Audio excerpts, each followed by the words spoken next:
So so నిన్న మన క్లాస్లో ఏం చేసామంటే 18 సబ్సెక్షన్ 1A క్లాసెస్ అన్ని కూడా చూసాం. సెక్షన్ 1 అలాగే 18 సబ్సెక్షన్ 4 క్లాసెస్ కూడా చూసాము. సో అందులో అవైలమెంట్ ఆఫ్ ఐటీసీ ఎలాగా, తర్వాత ఇన్ కేసు రెగ్యులర్ నుంచి కాంపోజిషన్ స్కీమ్కి వెళ్ళినప్పుడు, అలాగే ట్యాక్సిబుల్ గూడ్ నుంచి కమోడిటీ ఎగ్జామ్టెడ్ గూడ్కి కన్వర్ట్ అయినప్పుడు ఐటీసీ ఎలా రివర్స్ చేయాలి in case of inputs and capital good, అది కూడా చూసాం మనం. రైట్ నౌ ఇప్పుడు మనం డిస్కస్ చేసే పాయింట్ ఏంటంటే, సార్ ఐటీసీ తీసుకుని ఒక క్యాపిటల్ గూడ్ని సేల్ చేసేసాను, then what is the procedure? ఒక ప్లాంట్ అండ్ మెషినరీని కొన్నాను అమ్మా, ఒక 1 lakh వర్త్ ప్లాంట్ అండ్ మెషినరీని కొన్నాను అనుకో.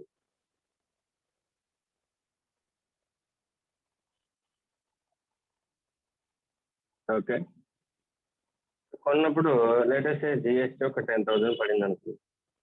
I have claimed this GST input tax credit, ITC claim చేశాను. Then on immediately I sold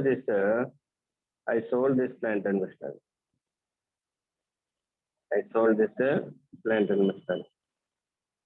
so ఇలా చేస్తే ఏమంటున్నారంటే, whenever you have availed the input tax credit and you sold such plant and machinery, then pay me GST. The department is paying in such fact. ఎంత GST sir అంటే higher of the following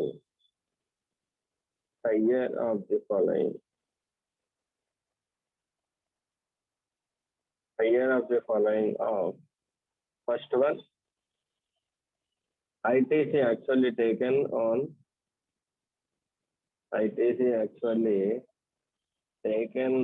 such plant and machinery,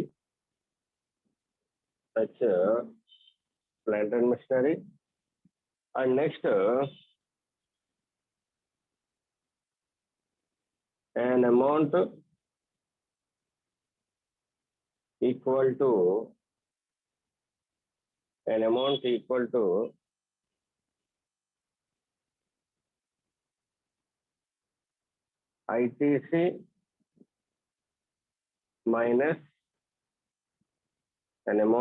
to ITC minus 5% per quarter from ITC.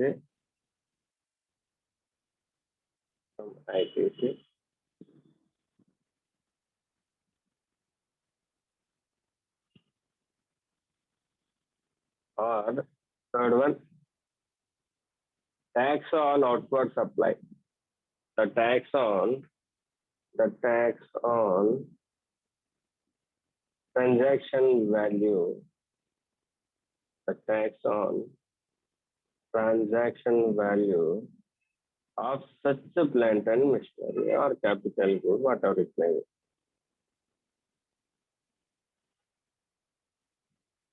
This is one amount, this is the second amount, and this is third amount. Whichever is higher should be paid back. Pay the higher of the following.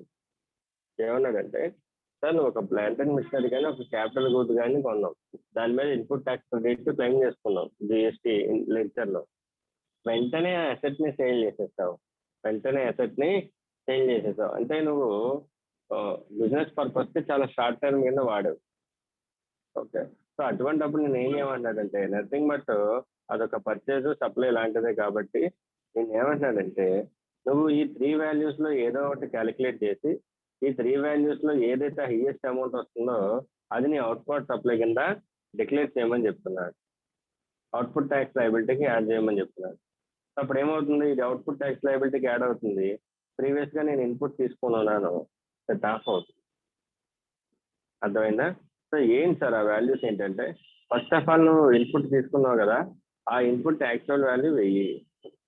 ఎంతైతే actual input తీసుకున్నావో నువ్వు ఆ amount first amount.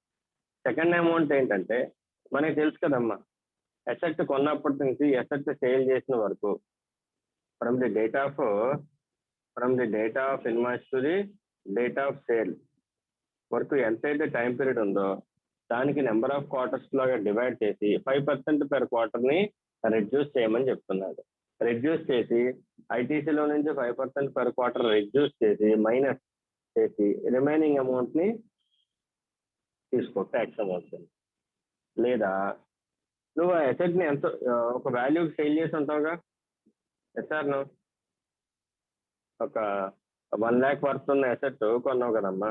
So అది 90,000కో, loss కమ్మితే 90,000కో, లేదంటే profit కమ్మితే 1,10,000కో, 1,20,000కో sale చేసి ఉంటావుగా. ఆ 1,20,000 90,000 ఏదైతే అది దాన్ని ట్రాన్సాక్షన్ వాల్యూ అంటారు. ఆ ట్రాన్సాక్షన్ వాల్యూ మీద ఆ ప్రొడక్ట్ ఉన్న జిఎస్టీ రేట్ అప్లై చేస్తే then we will get the tax on such transaction value. Okay, so ఆ అమౌంట్ అయినా తీసుకో. That means amount 1 or amount 2 or amount 3, ఈ మూడిట్లో ఏదైతే హైయెస్ట్ వాల్యూ వచ్చిందో దాన్ని you should add back to your output tax liability. You should add back to your output tax liability. Then net and any increase in that GST amount will be back to the government. మా అర్థమైన provision మీకు? So next point, మా మీకు అక్కడ వాతావరణం బాగానే ఉందా? Kakinada full వర్షం అంట కదా నేనంతా. Okay, right. Next refractory bricks అంటే ఈ ప్రొవిజన్ దేని గురించి అంటే capital goods or plant and machinery. Capital goods or plant and machinery. ఒకవేళ నువ్వు చిన్నవి ఉంటాయి కదమ్మా, రిఫ్రాక్టరీ బ్రిక్స్ అని, తర్వాత మౌల్డ్స్ అని, జిగ్స్ అని, ఇలాంటివి ఉంటాయి. ఇవి ఏంటంటే మనకి ఏదైనా కమోడిటీస్ కానీ గూడ్స్ కానీ తయారు చేసేటప్పుడు అవి ఒక పెర్ఫెక్ట్ షేప్ కావాలి. సో ఫస్ట్ ఏం చేస్తారంటే ఆ షేప్ ఉన్న పాత్ర ఏదో ఒకటి చేసి దాని ద్వారా కమోడిటీస్ని ప్రిపేర్ చేస్తారు. ఓకేనా, దాన్ని ఏమంటారంటే మౌల్డ్స్ అని, జిగ్స్ అని అంటారు. ఆ షేపు మోడల్ షేప్ వచ్చే ఆర్టికల్స్. ఓకేనా, సో వాటి గురించి చెప్తున్నాడు. ఒకవేళ నీ ఆఫీస్లో ఉన్న ఈ మౌల్డ్స్, జిగ్స్, పిక్చర్స్ ఏవైనా సరే స్క్రాప్ కింద సేల్ చేస్తే ఇఫ్ యూ అంటే ఇవి కొన్ని రోజులు పని చేయకుండా పోతాయి కదా. If you cell them as scrap then the tax on such a transaction value has to be paid. That's it. So ఏదైతే అమౌంట్ వచ్చిందో మనకి అది GSTR 1లో అవుట్పుట్ సప్లై కింద డిక్లేర్ చేయాలి. అలాగే GSTR 3Bలో ట్యాక్స్ పేమెంట్ అనేది చేయాలి. That's it. This is about the provision here. ఓకేనా, సో ఇక్కడ సొల్యూషన్స్ ఉన్నాయి, ఒకసారి మీరు చూసుకోండి. Simple topic. ఓకేనా, next one, explain the provision relating to the transfer of ITC on account of the change in the constitution of the registered person. అంటే ఏం లేదమ్మా, ఒక బిజినెస్ ని ఇంకొకరికి సేల్ చేసేయడం, లేదంటే ఒక బిజినెస్ రెండుగా స్ప్లిట్ అయిపోవడం, ఓకేనా, లేదంటే మన బిజినెస్ ని ట్రాన్స్ఫర్ చేసేయడం, అటువంటి కండిషన్స్ గురించి చెప్తున్నాడు. ఇప్పుడు సే ఫర్ సపోజ్ ఎక్స్ అనే వాడి బిజినెస్ వై అనే వాడికి సేల్ చేసేసాడు. దాన్ని ఏమంటారు? ట్రాన్స్ఫర్ ఆఫ్ బిజినెస్ అంటారు. లేదు, సే ఫర్ సపోజ్ మా ఫాదర్కి ఒక బిజినెస్ ఉండేది, ఆయన చనిపోవడం వల్ల అది నాకు వచ్చింది, అది సక్సెషన్ ఆఫ్ ది బిజినెస్ అంటారు. సో దాన్ని కూడా ఒక రకంగా ట్రాన్స్ఫర్ అనే చెప్పుకోవచ్చు. నెక్స్ట్ ఎమాల్గమేషన్, ఒక కంపెనీ ఇంకో కంపెనీని కొనేసుకుంటుంది, దాన్ని ఎమాల్గమేషన్ అంటారు. డీమెర్జర్ అంటే ఒక కంపెనీ 2 కంపెనీస్తో స్ప్లిట్ అవుతుంది, దాన్ని డీమెర్జర్ అంటారు. మెర్జర్ అంటే 2 కంపెనీస్ కలిసి ఒక కంపెనీగా ఫామ్ అవుతుంది, దాన్ని మెర్జర్ అంటారు. ఓకేనా, సో ఇలాగా డిఫరెంట్ సినారియోస్ ఉన్నాయి. సార్ మరి ఇలా ఉన్నప్పుడు మరి ఒక కంపెనీని కొనుక్కుంటున్నా అంటే ఆ కంపెనీకి రిలేటెడ్ ఇన్పుట్ ట్యాక్స్ క్రెడిట్ కూడా నాకు రావాలిగా. సార్ నమస్తే. ఫర్ సపోజ్ ఫ్లిప్కార్ట్ వెళ్ళి వాట్సాప్ని కొనేసిందమ్మా. వాట్సాప్లో ఉన్న ఇన్పుట్ అసెట్స్ అన్ని కూడా ఫ్లిప్కార్ట్కి వచ్చేస్తాయిగా ఇప్పుడు. Yes sir no? Yes sir. మరి అటువంటప్పుడు వాళ్ళ దగ్గర ఉన్న ఇన్పుట్ ట్యాక్స్ క్రెడిట్ కూడా నాదేగా. ఒక బిజినెస్ ని కొంటున్నానంటే ఇన్పుట్ ట్యాక్స్ క్రెడిట్ తో కలిపే కదా నేను కొనుక్కుంటాను. ఎందుకంటే వాళ్ళ స్టాకు, వాళ్ళ ప్లాంట్ అండ్ మెషినరీ అంతా నాకు వస్తాయి కదా. సో ఆ ప్రొసీజర్ చెప్తున్నాను చూడండి. Where there is a change in the constitution of a registered person on account of sale or merger or demerger or an amalgamation, lease or transfer of the business with the specific provision of the transfer of liabilities. Underline the word. అంటే నువ్వు assets ని, అంటే నువ్వు business ని transfer చేసేటప్పుడు assets transfer చేయడం కాదు, liabilities ని కూడా ట్రాన్స్ఫర్ చేసే విధంగా ఉండాలి ఆ constitution, change in the constitution అనేది. Then the said registered person shall be allowed, shall be, underline the word shall be. The said registered person shall be allowed to transfer the input tax credit which remains unutilized in his electronic credit ledger. అతను electronic credit ledger లో ఏదైతే ledger ఉందో అది నువ్వు transfer చేయొచ్చు. ఎవరికి?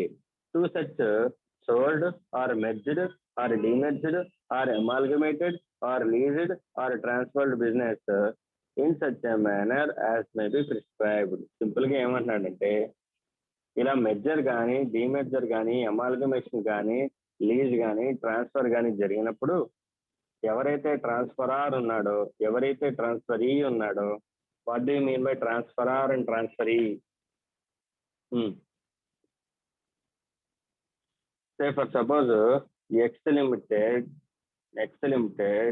acquired Y limited, x limited acquired Y limited. దీన్ని ఏమంటారమ్మా? ఎక్వైరర్ అంటారు. వైన్ ఏమంటారమ్మా? ఎక్వైరీ అంటారు.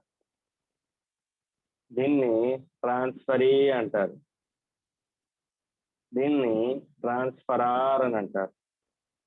ఎందుకంటే వీడు ట్రాన్స్ఫర్ చేస్తున్నాడు ఎసెట్స్ ని, వీడు రిసీవ్ చేసుకుంటున్నాడు. అంతే కదా. ఎక్స్ వైన్ కొన్నదంటే దాని అర్థం అదే కదమ్మా. So is a transferor and is a transferee. సో ఇప్పుడు ఇన్పుట్ ట్యాక్స్ క్రెడిట్ ఎవరికి పంపించాలి? ఎక్స్ వైకి పంపుతాడా, వై ఎక్స్ కి పంపుతాడా? వై ఎక్స్ కి పంపుతాడు. వై ఎక్స్ కి పంపుతాడు ఇన్పుట్ ట్యాక్స్ క్రెడిట్ ని. అందుకనే the transferor has to send his input tax credit which is remaining unutilized in his electronic credit ledger to the transferee. Right. Provided ఇక్కడ condition ఏంటమ్మా? Assets ఒకటే transfer అవ్వడం కాదు, assets తో పాటు ఇంకోటి కూడా ఏం ట్రాన్స్ఫర్ అవ్వాలి? లయబిలిటీస్ కూడా ట్రాన్స్ఫర్ అవ్వాలి. ఓకే దెన్ అలా అయినప్పుడు ఇన్పుట్ ట్యాక్స్ క్రెడిట్ ని ట్రాన్స్ఫర్ చేయొచ్చు అని చెప్పాడు. అయితే అది ఎలా చేయాలి? ఏ ఫామ్ ద్వారా చేయాలి? ఎవరైనా సిగ్నేచర్ కావాలా ఏంటనేది మనకి చెప్పలేదు. దానికి ఏమన్నాడంటే in such manner as may be prescribed అని చెప్పాడు. That means the procedure has been given in the rules. Now let us see the rules. ఆ ట్రాన్స్ఫర్ ప్రొవిజన్ ఎలా ఉంటుందో చూద్దాం. రూల్ 41 ట్రాన్స్ఫరింగ్ ప్రొవిజన్స్ ఎలా ఉంటాయో చూద్దాం. Details of the transfer of business to be furnished electronically along with the request application for the transfer of ITC. అంటే ఎవరైతే ట్రాన్స్ఫరార్ ఉంటాడో వాడు ఏం చేయాలంటే, సార్ ఐటీసీ ట్రాన్స్ఫర్ చేస్తున్నాను, ఇలా జరిగింది నాది అని చెప్పేసి ఓకేనా అప్లికేషన్ పెట్టాలి. ఎందులో? GST ITC 02. అమ్మ ఇప్పటికీ మనకి ఐటీసీలో 3 ఫామ్స్ యూజ్ చేస్తాం. GST ITC 01, GST ITC 02, GST ITC 03. GST ITC 01 ఏమో ఐటీసీ క్లెయిమ్ చేయడానికి, జిఎస్టి ఐటీసీ 03 ఏమో ఐటీసీ రివర్స్ చేయడానికి, ఓకే, జిఎస్టి ఐటీసీ 02 ఏమో ట్రాన్స్ఫర్ చేయడానికి. గుర్తుందా? ఫామ్స్ గుర్తున్నాయా? సో ఇది ఐటీసీ ట్రాన్స్ఫర్ చేయడానికి నేను ఎలక్ట్రానిక్ పోర్టల్లో ట్రాన్స్ఫర్ రిక్వెస్ట్ పెట్టాను. ఓకేనా, ఎవరికి ట్రాన్స్ఫర్కి ట్రాన్స్ఫర్ చేయమని చెప్పి రిక్వెస్ట్ పెట్టాను ITC 02లో. రిక్వెస్ట్ పెట్టడం అంటే ఏంటి, నథింగ్ బట్ నేను బిజినెస్ సేల్ చేస్తున్నానని చెప్పి ఈ ఫామ్ ఓపెన్ చేస్తే అందులో డీటెయిల్స్ ఉంటాయి. ఆ డీటెయిల్స్లో నేను ఎవరికైతే సేల్ చేస్తానో వాళ్ళ GST నెంబరు నేను ఇందులో మెన్షన్ చేయాలి. మెన్షన్ చేసి అసలు ఎంత ట్రాన్స్ఫర్ చేస్తాను, ఎన్ని అసెట్స్ ట్రాన్స్ఫర్ చేస్తాను అనేది, ఎంత లైబిలిటీస్ ట్రాన్స్ఫర్ చేస్తాను అనేది క్లియర్గా చెప్పాలి. Okay, next demerger. డీమెర్జర్ జరిగినప్పుడు ఏమవుతుందంటే, డీమెర్జర్ అంటే ఏమని చెప్పాను మీకు, మెర్జ్ అంటే కలవడం, మరి డీమెర్జర్ అంటే స్ప్లిట్ అయిపోవడం. ఓకేనా, XY limited has been split into X limited and Y limited. I think మీకు అకౌంటింగ్ అయిపోయినట్టుందిగా, బాగానే తెలుసు అనుకుంటా. ఓకే, సో ఇప్పుడు ఏమవుతుందంటే XY లిమిటెడ్లో ఉన్న కొన్ని అసెట్స్ X లిమిటెడ్లోకి వస్తాయి, కొన్ని అసెట్స్ Y లిమిటెడ్లోకి వస్తాయి. మరి XY యొక్క ITC ట్రాన్స్ఫర్ చేయాలంటే ఏ బేస్ మీద ట్రాన్స్ఫర్ చేయాలి చెప్పండి.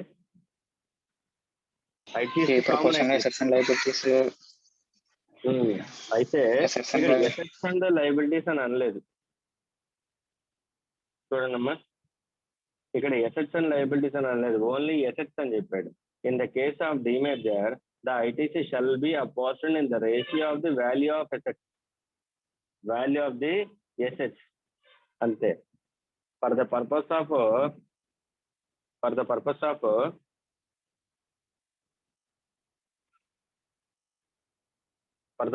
transfer of ITC, only the value of assets has to be considered. Only the value of assets has to be considered. ఇక్కడ ఎక్కడ కూడా సెక్షన్ లో వాల్యూ ఆఫ్ అసెట్స్ లైబిలిటీస్ కూడా ఇంక్లూడ్ చేయమని నాకు ఇవ్వలేదు. ఓకేనా, అండ్ నేను కూడా ఇది ప్రాక్టికల్ గా చేయలేదు.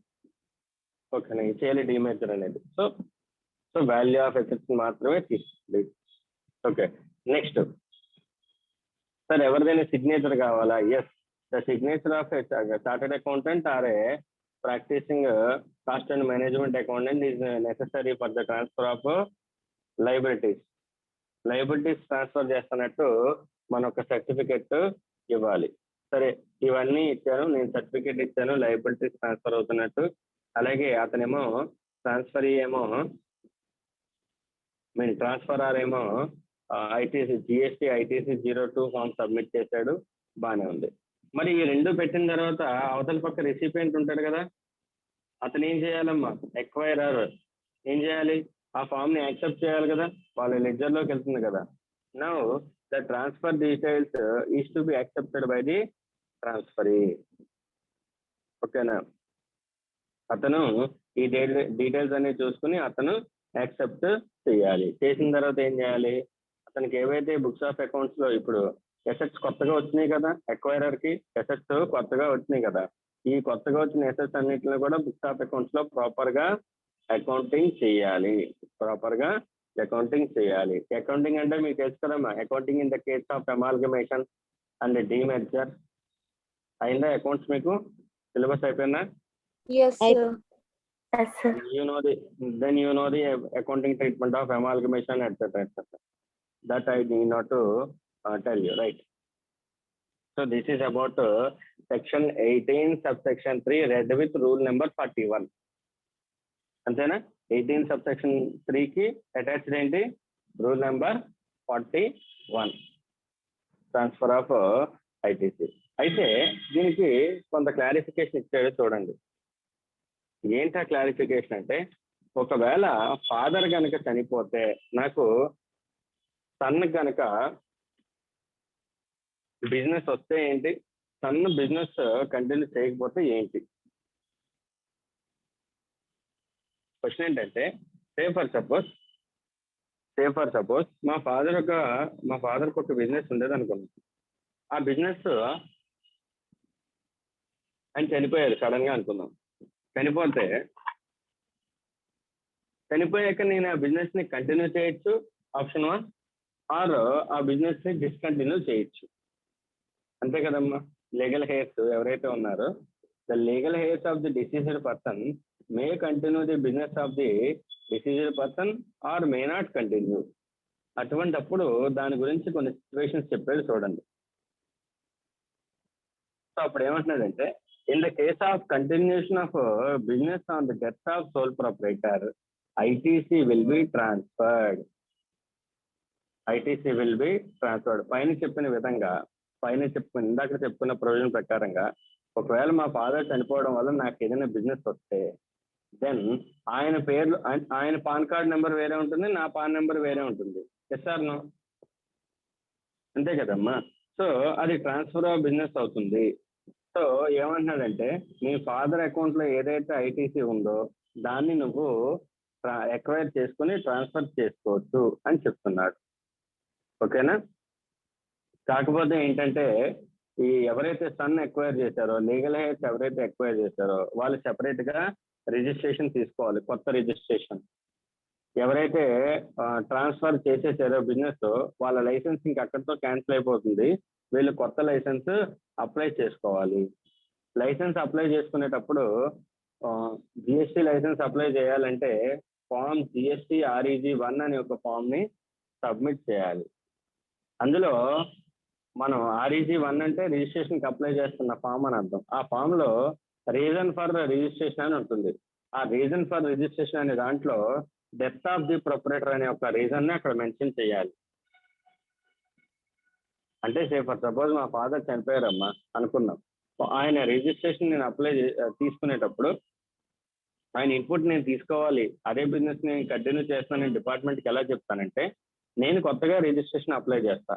ఆ అప్లై చేసే రిజిస్ట్రేషన్ లో రీజన్ అడుగుతుంది ఫామ్ లో. ఆ ఫామ్ లో నేను డెత్ ఆఫ్ ది ప్రొపరేటర్ అని చెప్పి పెడతాను. హూ ఇస్ ద ప్రొపరేటర్ అని అడుగుతుంది. అప్పుడు నేను మా ఫాదర్ యొక్క జిఎస్టీ నెంబర్ ని కోట్ చేస్తాను. ఓకేనా? అప్పుడు దానికి రిలేటెడ్ గా Aadhaar card, death certificate, legal heir certificate ఏదో ఒకటి ప్రూఫ్ పెడతాను. అప్పుడు ఏమవుతుంది, ఓకే చనిపోయింది ఇతని ఫాదర్ అండ్ నెక్స్ట్ ఇతని లీగల్ హెయిర్ అని లీగల్ గా ప్రూవ్ అయ్యి అతని అకౌంట్ లో ఉన్న ఇన్పుట్ ట్యాక్స్ క్రెడిట్ అనేది నాకు ట్రాన్స్ఫర్ చేస్తుంది డిపార్ట్మెంట్. ఓకేనా? That is the procedure they have saying. Next ఒకవేళ అదే నేను చెప్పాను కదా, ఎవరైతే చనిపోతారో వాళ్ళ యొక్క జిఎస్టీ రిజిస్ట్రేషన్ అనేది క్యాన్సిల్ అయిపోతుంది. క్యాన్సిల్ చేసేటప్పుడు కూడా వాళ్ళ రిజిస్ట్రేషన్ క్యాన్సిల్ చేసేటప్పుడు లీగల్ హెయిరే అప్లై చేయాలి క్యాన్సిల్ చేయడానికి. ఎందుకంటే చనిపోయినట్టు డిపార్ట్మెంట్కి తెలియదు కదా. లీగల్ హెయిర్ ఎవరైతే ఉన్నారో ఆ చనిపోయిన అతను ఒక జిఎస్టీ రిజిస్ట్రేషన్ లాగిన్ తీసుకొని, ఓకేనా, దాంట్లో క్యాన్సిలేషన్ ప్రొసీజర్స్ ఉంటాయి. క్యాన్సిలేషన్కి అప్లై చేసి ఆ క్యాన్సిలేషన్ లో డెత్ ఆఫ్ ది ప్రొపరేటర్ అని చెప్పి రీజన్ మెన్షన్ చేయాలి. అదేనమ్మా. ఫస్ట్ ఆఫ్ ఆల్ ఎవరైతే చనిపోయారో వాళ్ళ జిఎస్టీ లాగిన్ నుంచి డెత్ ఆఫ్ ది ప్రొపరేటర్ అని పెట్టాలి రీజను.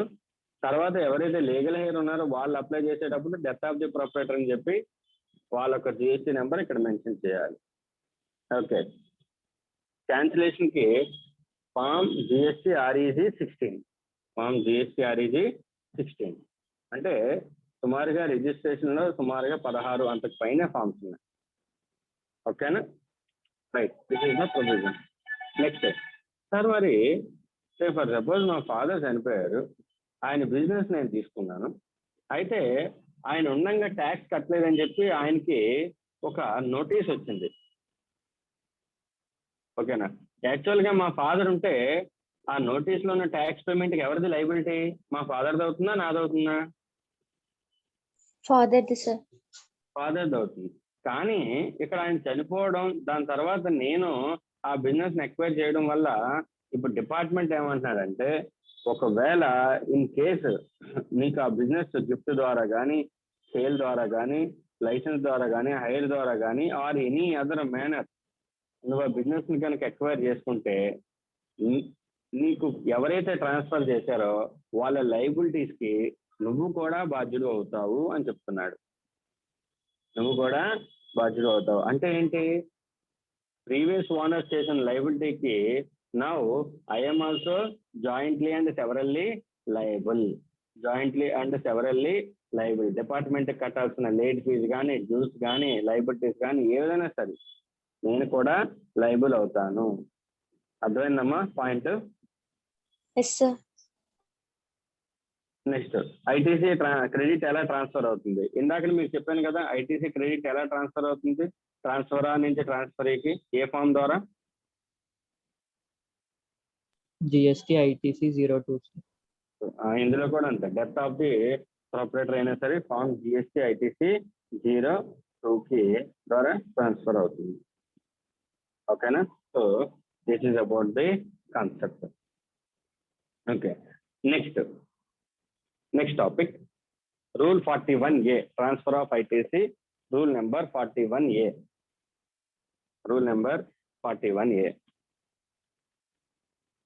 ఇప్పుడు ఇందులో కొత్త కాన్సెప్ట్ ఏంటంటే, సార్ నేను విత్ ఇన్ ది స్టేట్ కానీ అవుట్ సైడ్ ది స్టేట్ కానీ నాకు 2 బిజినెస్లు ఉన్నాయి.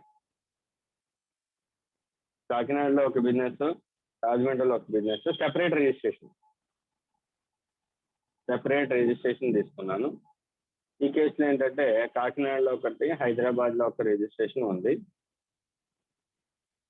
ఓకేనా? సెపరేట్ రిజిస్ట్రేషన్ తీసుకున్నాను. ఇలాగ సెపరేట్ రిజిస్ట్రేషన్ తీసుకుంటే దీన్ని డిస్టింక్ట్ పర్సన్స్ అంటారు. మీకు గుర్తుందా? If a single owner has 2 registration, then such 2 persons will be called as distinct persons. గుర్తుందా అమ్మా? సప్లై చాప్టర్ లో చెప్పాను, గుర్తుందా మీకు?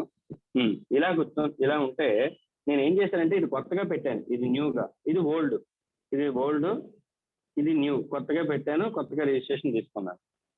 ఇలాంటప్పుడు ఏమన్నాడంటే దీని దగ్గర నీకు ఏమన్నా ఫుల్గా ఐటీసీ ఉంటే, కొద్దిగా ఎక్కువ ఐటీసీ ఉంటే, నువ్వు కావాలనుకుంటే ఐటీసీని దీనికి కొత్త ఎస్టాబ్లిష్మెంట్ కి కొంత ట్రాన్స్ఫర్ పెట్టుకోవచ్చు ఐటీసీని అని చెప్తాను. అయితే ఎన్ని డేస్ లోపు అంట ఇలా చేయాలనుకుంటే with in 30 days. That means if you constitute any new establishment with separate GST registration, then you can transfer ITC from one establishment to another establishment, but within how many days? Within 30 days. This is what they are saying. On which forms are GST ITC 02A. Form number entamma? GST ITC 02A. Okay, right. Sir, input tax credit ni ela apportion cheyochu. The input tax credit shall be transferred to the newly registered entities in the ratio of the value of assets held by them at the time of registration. Ratio of assets base మీద ఈ యొక్క company నుంచి కొన్ని assets పట్టుకెళ్తావు కదా, పట్టుకెళ్ళినప్పుడు ఈ assets ఎన్ని పట్టుకెళ్ళావు దాని మీద ఆ రేషియో మీద ఇన్పుట్ ట్యాక్స్ క్రెడిట్ అనేది అపార్షన్ చేసుకోమని చెప్తున్నాడు. అయితే ఏ ఫామ్ లో? GST ITC 02A. ఓకేనా? That the simple concept. By this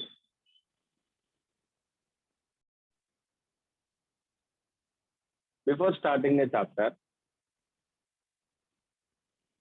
general గా క్వశ్చన్ ఏంటంటే టైమ్ ఆఫ్ సప్లై అంటే ఏంటి అసలు చెప్పండి మీరు. ఎందుకు యూజ్ అవుతుంది టైమ్ ఆఫ్ సప్లై అనేది? మనం ఒక సప్లైకి డేట్ అండ్ టైం డిఫైన్ చేయాలా? అంత అవసరం ఉందా? Yes, sir. Why so? GST rates vary అవుతాయి కదా సార్. Yes, very good. GST rates vary అవుతాయి అంటే for determining the GST rate for a particular supply. అదేనా నీ point? Yes, sir. For determining GST rate for particular supply. Okay, బాగానే ఉంది. Next ఏంటంటే ట్యాక్స్ లయబిలిటీ డిటర్మైన్ చేయడానికి కూడా అదే టైమ్ ఆఫ్ సప్లైనేమో.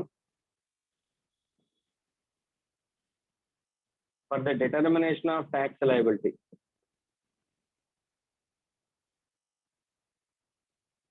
ఇప్పుడు for suppose time of supply జనవరిలో జరిగింది అనుకో, దీని ట్యాక్స్ నేను ఎప్పుడు కడతాను? నెక్స్ట్ మంత్ ఫిబ్రవరి జిఎస్టీ 3B రిటర్న్ ఫైల్ చేసేటప్పుడైనా నేను ట్యాక్స్ లయబిలిటీ కట్టాలి. Yes or no? ఒక సప్లైకి ఓకేనా 31st జనవరి సప్లై జరిగిందని చెప్పాను అనుకుందాం. అంటే ఇక్కడ సప్లై జరిగింది, it is called time of supply అని నేను ఫిక్స్ చేస్తే దీని పేమెంట్ ఎప్పుడు చేస్తాను నేను? ఫిబ్రవరి మంత్ లో జిఎస్టీఆర్ 3B ఫైల్ చేసేటప్పుడు పేమెంట్ చేస్తాను, ట్యాక్స్ పేమెంట్, అంతేనా? Yes sir. Yes sir. అంటే ఇక్కడ నువ్వు ఫిబ్రవరిలోనే కట్టాలని నీకు ఎలా తెలిసింది? Because your time of supply is recorded in January month. ఒకవేళ నీ time of supply February month లో డిటర్మైన్ అయితే అప్పుడు నువ్వు ట్యాక్స్ పేమెంట్ ఏ మంత్ లో చేసేవాడివి? March sir. మార్చ్ మంత్ లో చేసాం. అంటే for the purpose of determining the tax liability and due date of payment of taxes and levy of interest and penal charges, etc. Time of supply plays a crucial role. Time of supply plays a crucial role. And next, say for suppose date of invoice ఏమో జనవరిలో ఉంది, date of invoice ఏమో జనవరిలో ఉంది, date of payment ఏమో ఫిబ్రవరిలో ఉంది, next delivery of goods ఏమో మార్చిలో ఉంది. Then what is the time of supply sir?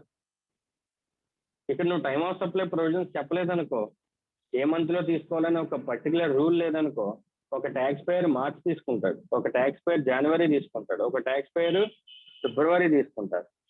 Different interest rates, interest మనం క్యాలిక్యులేట్ చేయాలి, డిఫరెంట్ మెథడ్స్ ఉండాలి. సో అది చాలా క్లమ్జీ అయిపోతుంది. కాబట్టి definitely there should be time of supply provision to determine the time and date of supply, to determine the time and date of supply. Okay, అయితే this time of supply provisions are discussed in section number 12. Section number 12 and section number 13 respectively. Section 12 deals about time of supply of goods and section 13 deals about time of supply of services. Time of supply of services.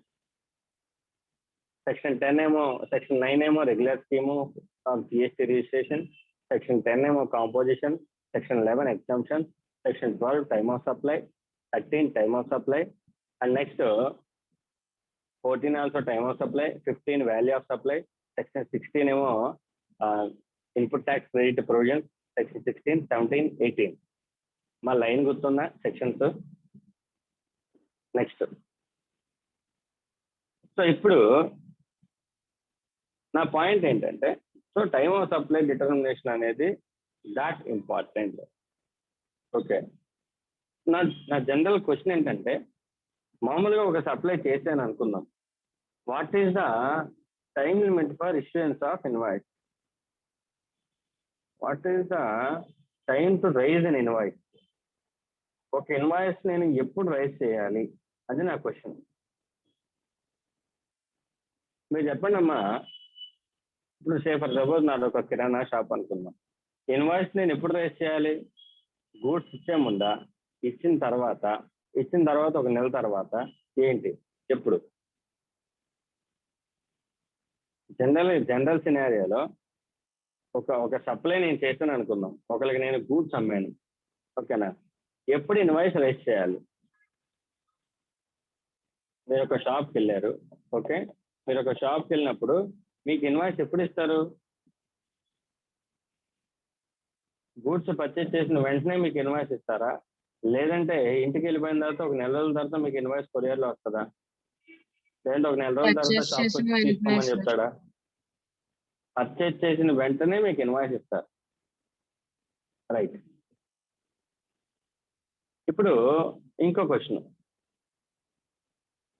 నేను goods sale on approval basis తెలుసా మీకు? Goods sent on sale on approval basis తెలుసా concept మీకు? అక్కడికి goods పంపించాను, అంటే ఎవరో ఉన్నారు, అతనికి నచ్చుతాయో లేదో అని చెప్పి నేను ముందు గూడ్స్ శాంపుల్ పంపించాను. ఓకే, అతను 6 months 7 months అతని దగ్గర పెట్టుకుని అప్పుడు నాకు ఓకే చెప్పాడు. మరి నేను ఇన్వాయిస్ నేను అతను గూడ్స్ పంపించిన రోజు రైజ్ చేయాలా, లేదంటే అతను నాకు ఓకే చెప్పిన రోజు రైజ్ చేయాలా? అప్రూవల్ ఇచ్చినప్పుడు సార్. ఒకవేళ అతను అప్రూవల్ ఇవ్వకుండా అలాగే కంటిన్యూ చేస్తే అతని దగ్గర అలాగే గూడ్స్ పెట్టుకుని వాడుకుంటున్నాడు. ఓకేనా? ఇటు నాకు ట్యాక్స్ లయబిలిటీ లేదు, అటు అతనికి ట్యాక్స్ లయబిలిటీ లేదు. ఎందుకంటే అతను ఓకే చెప్తేనే సప్లై అవుతుంది. చెప్పండి. ఇలాంటప్పుడు when I have to raise the invoice raise చేయగానే నాకు లయబిలిటీ పడిపోతుంది. చెప్పండి. సో అందుకని ఏమంటున్నాడంటే let us see the first of all let us see the time limit for the issuance invoice in different cases. Say for suppose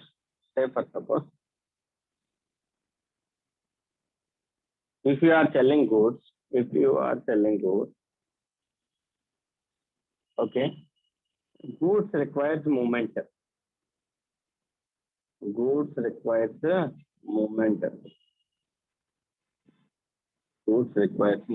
అంటే supply జరగాలంటే goods ఒక place నుంచి ఇంకో ప్లేస్ కు మూవ్ అవ్వాలి అని అనుకుందాం. అంటే ఫర్ సపోజ్ కాకినాడలో ఉన్న అతను రాజమండ్రిలో ఉన్న ఒక అతనికి కాల్ చేసి గూడ్స్ పంపించమన్నాడు. ఇక్కడ సప్లై జరగాలంటే గూడ్స్ కాకినాడ నుంచి రాజమండ్రి వరకు మూవ్ అవ్వాలి కదమ్మా. Yes or no? Yes, sir. So అంటే ఏంటి, here for this supply, in this supply goods require movement from one place to another place. ఇటువంటి అప్పుడు ఏం చేయాలంటే invoice should be raised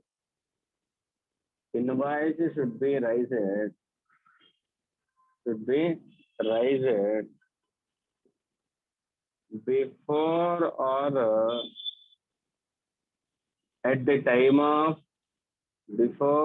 at the time of removal of goods.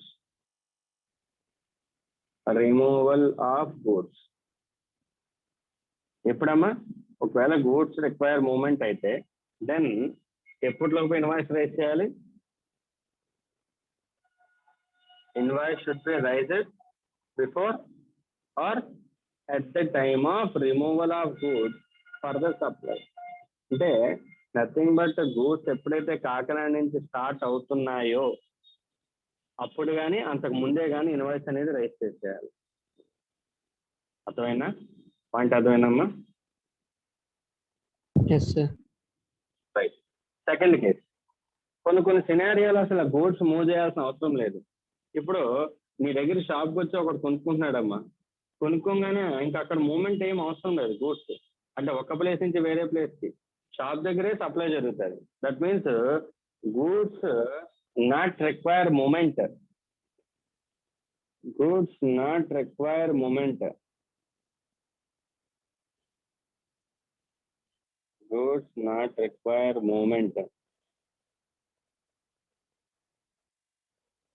మూమెంటే అవసరం లేదు. Goods not require movement. మరి అటువంటిప్పుడు ఏం చేయాలి?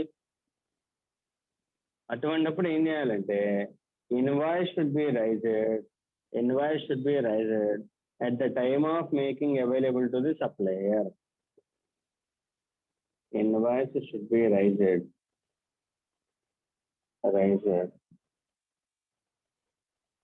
at the time of making goods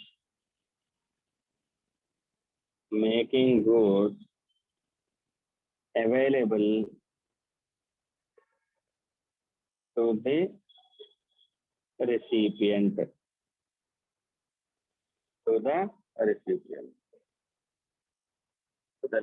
అంటే గూడ్స్ మూవ్మెంట్ చేయాల్సిన అవసరం లేదు, జస్ట్ అక్కడ పెట్టేస్తే సరిపోతుంది. రెసిపియంట్ అక్కడతో నా బాధ్యత అయిపోతుంది. అంటే ఏంటి, గూడ్స్ రెసిపియంట్కి తీసుకెళ్ళమని నేను అవైలబుల్గా పెడితే చాలు. ఓకేనా? అటువంటి సప్లైస్ ఉంటాయి. ఓకేనా? అంటే అతను మన దగ్గరకు వచ్చి తీసుకెళ్తున్నాడు అంటే this means goods not required the moment for the supply. అప్పుడు ఇన్వాయిస్ ఎప్పుడు రైజ్ చేయాలంటే at the time of making, on or before making the goods available to the recipient. So that is the case. Next, continuous supply of goods. Continuous supply of goods. అమ్మా, continuous supply అంటే ఏంటి? What do you mean by continuous supply? Say for suppose నేను ఒక shop keeper దగ్గరికి వెళ్ళి మీకు తెలుసు కదమ్మా, ఇన్స్ట్రక్షన్స్ మీరు కాంట్రాక్ట్ యాక్ట్ చదువుకుని ఉంటే మీకు తెలిసేది. ఓకేనా? కంటిన్యూయింగ్ గ్యారంటీ, ఈ పాయింట్ ఎప్పుడైనా విన్నారా మీరు? కంటిన్యూయింగ్ గ్యారంటీ అంటే ఏంటంటే నువ్వు అతనికి లోన్స్ ఇస్తున్నంతసేపు ఎన్ని లోన్స్ ఇచ్చినా నేను గ్యారంటీ ఉంటాను అనేది కంటిన్యూయింగ్ గ్యారంటీ. ఓకే, అలాగే ఇప్పుడు ఈ కంటిన్యూస్ సప్లై ఏంటంటే నేను ఒక షాప్ కీపర్ దగ్గరికి వెళ్ళి కాంట్రాక్ట్ తీసుకున్నాను. ఒక జ్యువెలరీ షాప్ దగ్గరికి వెళ్ళి ఏమని కాంట్రాక్ట్ తీసుకున్నానంటే, do one thing, every month daily, ఓకేనా, మేము ఎప్పుడు కాల్ చేసినా సరే, ఓకే, నువ్వు మాకు సప్లైస్ చెయ్యి మంత్లీ. కిరాణా జనరల్ ఇంకోటి మేము అడిగినా అడగకపోయినా మేము ఒక లిస్ట్ ఇస్తాం. ప్రతి నెల కూడా నువ్వు ఆ సరుకులన్నీ కూడా ఖచ్చితంగా తీసుకొచ్చి పెట్టేసాయి. ఇంకా మంత్లీ ఇంకా లేదంటే డైలీ మాకు ఏమైనా రిక్వైర్మెంట్ ఉంటే అవి కంటిన్యూస్ సప్లై చేయి. నువ్వు నేను ఒక కాంట్రాక్ట్ పెట్టుకున్నాం. Okay, that means there is a contract between buyer and seller. There is a contract between buyer and the seller for continuous supply of goods.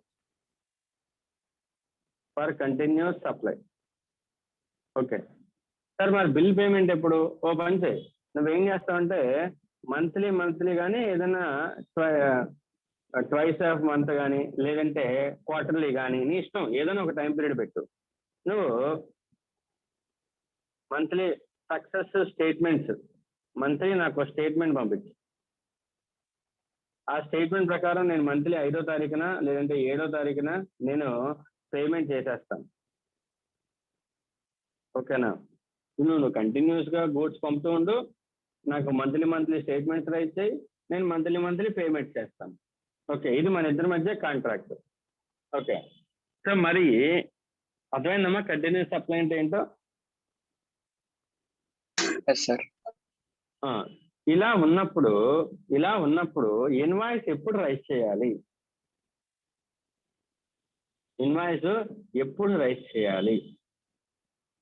మనకి పోస్ట్ పెయిడ్ బిల్ ఉందమ్మా, post paid services, అది కూడా continuous services. వాడు ఎక్కడ మనకి services stop చేయడు. Monthly మనం అలా నెట్వర్క్ అలా వాడుకుంటూ ఉంటాం, టెలికాలింగ్ సర్వీసెస్ వాడుకుంటూ ఉంటాం. మంత్లీ మనకి ఏంటంటారు, పోస్ట్ పెయిడ్ బిల్ పంపుతాడు, దానికి డ్యూ డేట్ పెడతాడు. ఆ డ్యూ డేట్ ప్రకారం మనం పే చేసుకుంటూ వెళ్ళిపోతాం. ఎక్కడ స్టాపేజ్ అనేది ఉండదు. అంటే it is a contract between the telecom supplier and ఓకేనా అండ్ సో మన ఇద్దరి మధ్య కాంట్రాక్ట్ అది. సో అది కంటిన్యూస్ సప్లై ఆఫ్ సర్వీస్. అలాగే కంటిన్యూస్ సప్లై ఆఫ్ గూడ్స్ కూడా ఉంటాయి. ఓకే, సో నేనేమంటున్నానంటే మరి ఇలా ఉన్న సినారియోస్లో what is the time to raise invoice ఎప్పుడు రైజ్ చేయాలి? అది నా క్వశ్చన్. వీడేమంటున్నాడంటే యాక్ట్ ప్రకారం invoice should be raised, date of invoice should be on or before monthly నువ్వు స్టేట్మెంట్స్ పంపుతావు కదా. ఓకే, ఒక్కోసారి నువ్వు స్టేట్మెంట్స్ పంపుతావు, అలా స్టేట్మెంట్స్ చూసుకొని పేమెంట్ చేస్తావు. లేదు నువ్వు స్టేట్మెంట్స్ ఏం పంపిస్తావు, డైరెక్ట్గా అతనికి పేమెంట్ ఎంతో తెలుసు, అతనే పే చేసేస్తాడు. ఓకేనా? లేదు నువ్వు స్టేట్మెంట్ పంపుతావు, ఆ స్టేట్మెంట్ చూసుకుని అతను పే చేస్తాడు. అంటే ఎనీ కేస్ ఏదైనా సరే, ఓకేనా, the date of invoice should be on or before the statement, or invoice or payment. నువ్వు స్టేట్మెంట్ పంపుతావుగా మంత్లీ స్టేట్మెంట్ కనుక పంపించావు అనుకో, స్టేట్మెంట్ పంపించే ముందే ఇన్వాయిస్ రైజ్ చేసేయి, పేమెంట్ పంపించే ముందే ఇన్వాయిస్ రైజ్ చేసేయమని చెప్తున్నాను. It is the time limit in case of continuous supply of goods. Next thing, in case of goods sent on sale are approval basis, approval basis. ఇందాక నేను అడిగిన question, నువ్వు goods ఏమన్నా సరే చేయాలని అప్రూవల్ బేసిస్ మీద పంపిస్తావు. Okay, what is the time limit? What is the time to raise invoice? Time to raise invoice. The time to raise invoice is actual time of supply. Actual time of supply. Underline the word actual time of supply, or 6 months from the date of removal. 6 months from the date of removal. Whichever is earlier. Whichever is earlier. ఏమన్నాడంటే in case నువ్వు goods కనుక sale on approval basis మీద కనుక పంపిస్తే నువ్వు పని చేయి. ఎప్పుడైతే నువ్వు గూడ్స్ పంపించావో అతను నీకు అప్రూవల్ ఇస్తాడుగా. అప్రూవల్ ఇస్తే సప్లై అవుతుంది. అప్రూవల్ ఇస్తే అది సప్లై అవుతుంది. అంటే అతను అప్రూవల్ ఇచ్చిన రోజు కానీ లేదా 6 months from the date of removal. అతను అప్రూవల్ ఇవ్వట్లే, 6 months అయిపోయింది. ఓకేనా? అప్పుడు నేను ఏమంటున్నదంటే 6 months from the date of removal. అతని గూడ్స్ ను పంపించడానికి ఏ రోజైతే పంపించావో ఆ రోజు నుంచి 6 months లోపు పంపిస్తే సరాసరి. ఒకవేళ అతను యాక్సెప్ట్ చేస్తే ఓకే, యాక్సెప్ట్ చేయకపోతే 6 months from the date of renewal ని లాస్ట్ డేట్ కింద తీసుకొని ఆ లోపు ఇన్వాయిస్ రైజ్ చేయమని చెప్పాడు. అదేనమ్మా. ఫర్ సపోజ్ జనవరిలో నేను పంపించాను అనుకుందాం, గూడ్స్ రిమూవ్డ్. అతను నాకు ఫిబ్రవరిలో కన్సెంట్ ఇచ్చేసాడు. ఇప్పుడు ఇన్వాయిస్ ఏ మంత్ లోపు రైజ్ చేయాలి చెప్పండి? ఫిబ్రవరి సార్. ఎస్, ఫిబ్రవరి 10th నాకు యాక్సెప్టెన్స్ ఇచ్చేసాడు అనుకో, అప్పుడు February 10th will be the due date for the raising of invoice. లేదా అసలు నాకు అతను కన్సెంటే ఇవ్వట్లేదు, అసలు నాకు కన్సెంట్ ఇవ్వలేదు, then what is the last time limit for the invoice, issuance of invoice చెప్పాలి. జనవరిలో గూడ్స్ రిమూవ్ చేశాను, then what is the last month for the due date of invoice?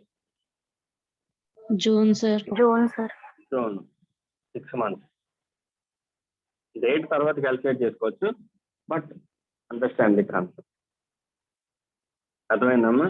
So these are the time limits for the issuance of invoice under section 31.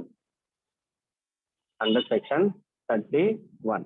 These are the time limits for the issuance of invoice. Okay na? In case of goods.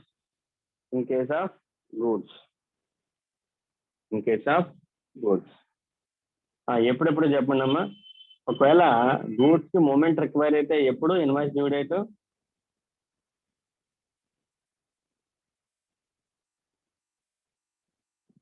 ఎప్పుడమ్మా? If the goods require movement అయితే what is the due date for the invoice? Before or after at the time of removal of goods? Before or after కాదు, before or at the time of removal goods. It is not before or after, it is before or at the time of removal of goods. ఓకేనా? Next అంటే goods remove చేయక ముందే. ఓకేనా?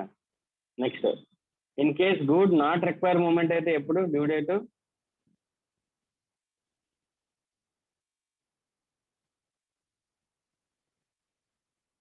In case goods not require moment,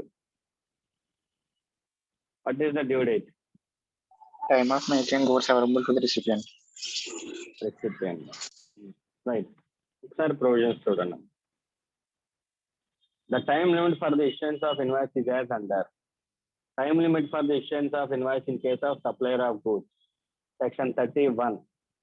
A registered person supplying the taxable goods shall issue invoice before or at the time of removal of goods for supply to the recipient where the supply involves the movement of goods. Okay. And next, before or at the time of delivery of goods or making the goods available thereof to the recipient in any other case. In any other case. In any other case అంటే దాని అర్థం ఏంటి? Goods not require moment అని అర్థం. ఓకేనమ్మా? Next అది first 2 cases మనం చదువుకుందాం. Next in case of issuance of invoice, in case of continuous supply of goods. In the case of continuous supply of goods where successive statements of accounts or successive payments are involved, then the invoice shall be issued before or at the time each such statement is issued, or as the case may be, each such payment is received. అంటే ఏమన్నాడంటే statement కనుక raise చేస్తే before or at the time of statement కానీ, payment కనుక raise చేస్తే before or at the time of payment కానీ, ఏదైనా ఒకటి బేస్ చేసుకుని ఇన్వాయిస్ రైజ్ చేయమని చెప్తున్నారు. Next goods sent on approval basis, where the goods being sent or taken on approval for the sale or return or removed before the supply takes place, then the invoice shall be issued before or at the time of supply. Time of supply అంటే nothing but అతను acceptance ఇచ్చిన రోజు, before or at the time of supply, or ఎప్పటి నుంచి 6 months from the date of removal, whichever is earlier. అర్థమైందమ్మా? ఇది దేని గురించి? ఈ 4 ప్రొవిజన్స్ కూడా ఉన్నాయి కదా, ఇది దేని గురించి చెప్తున్నాయి ఇప్పుడు? ఇందులో టైమ్ ఆఫ్ సప్లై చెప్తున్నాయా, లేదంటే డ్యూ డేట్ ఆఫ్ ఇన్వాయిస్ చెప్తుందా? Due date of invoice. ఇప్పుడు మనం చెప్పుకున్న సెక్షన్ 31 లో they are discussing only about due date of invoice. They are not discussing about time of supply. Time of సప్లైకి వేరే provision ఉంది, కానీ ఇన్వాయిస్ ఎప్పుడు రైజ్ చేయాలనే దానికి మాత్రం ఇక్కడ చెప్తుంది. What is the due date for the issuance of invoice? ఓకేనా? Now in the tomorrow's class we will discuss about what is the time limit for the issuance of time of supply for in case of goods. Time of supply in case of goods. Okay na? Right.